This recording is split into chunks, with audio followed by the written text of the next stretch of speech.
Water is the one resource you cannot replace. You can find alternatives to oil. You can generate alternatives to coal. But there is no alternative to fresh water. And right now, in 2026, 1/3 of the world's population lives in countries rated high or extremely high water stress. By 2100, that number is projected to be 1/2. This chart measures the water stress index from 0 to 5. 0 means abundant water. 5 means the country has essentially run out of usable fresh water relative to its population's demand. Watch where each country sits in 1960, and then watch what happens.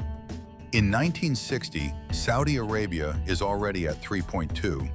That number seems alarming, but here is the context.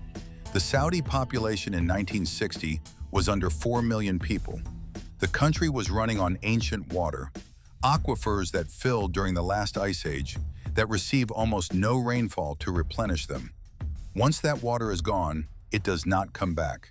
Saudi Arabia has been spending its inheritance since before most countries even had an oil industry. Egypt is at 3.0 in 1960. The Nile is one of the great rivers of the world, but it is also one of the most stressed. Over 100 million people depend on it today. The river does not grow, the population does.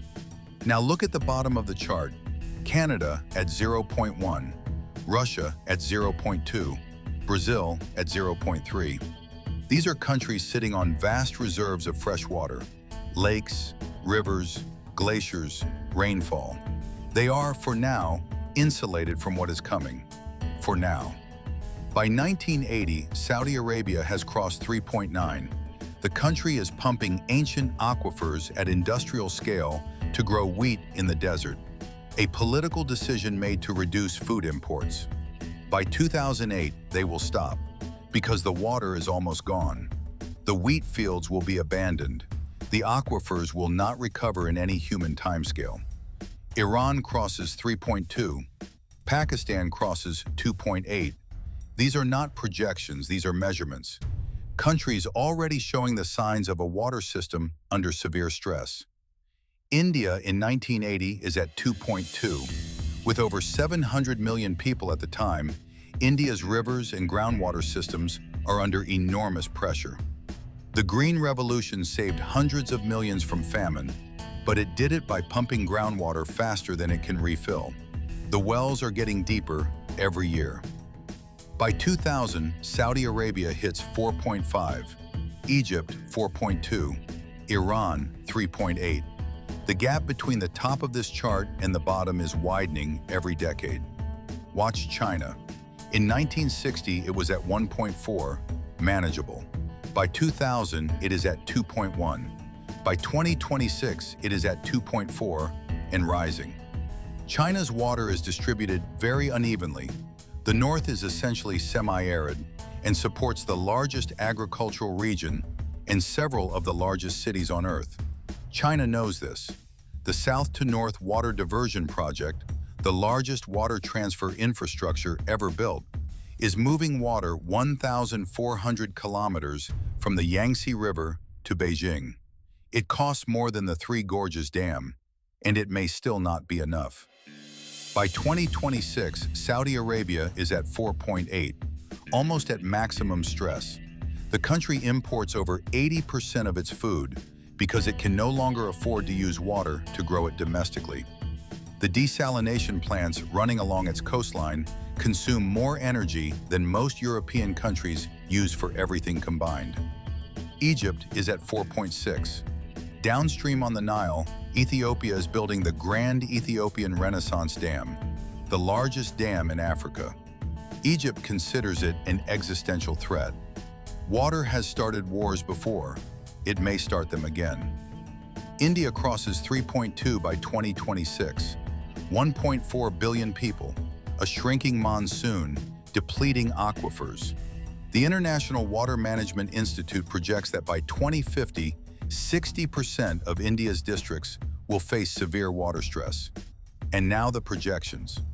By 2060, Saudi Arabia hits 5.0, maximum stress. This does not mean the country runs dry overnight. Desalination technology and water recycling will sustain cities, but it means the country's natural water systems are completely exhausted. Every drop of usable water must be manufactured or imported. The cost is extraordinary, and not every country can afford it. Egypt reaches 4.9 by 2060, Iran 4.6, Pakistan 4.3. The Middle East and South Asia are entering territory that has no historical precedent at this scale. India reaches 4.0 by 2100, over 1 billion people living in extreme water stress conditions. Mexico reaches 3.5. Parts of northern Mexico already import water from the United States. By 2100, this dependency will deepen. Nigeria, currently at 1.2, which looks manageable, is projected at 2.2 by 2100. Africa's most populous country, projected to hold over 700 million people by 2100, will face water stress conditions that Europe has never experienced. And at the bottom, Canada at 0.2, Russia at 0.5, Brazil at 0.6. Countries that hold the majority of the world's fresh surface water. Countries that have barely begun to think about water as a geopolitical asset. That will change. Here is what this chart is actually showing. The water crisis is not coming. For a third of the world, it is already here. The chart is not projecting a future emergency. It is tracking an ongoing one that started in the mid-20th century and has been accelerating since. Saudi Arabia crossed 3.0 in the 1960s. Nobody built a different model in time. Egypt crossed it in the 1970s. India is crossing it now. The countries at the bottom of this chart, Canada, Russia, Brazil, have something that the top of this chart will pay almost anything for. The question is not whether that becomes an issue. The question is when. Subscribe to see what else the data reveals.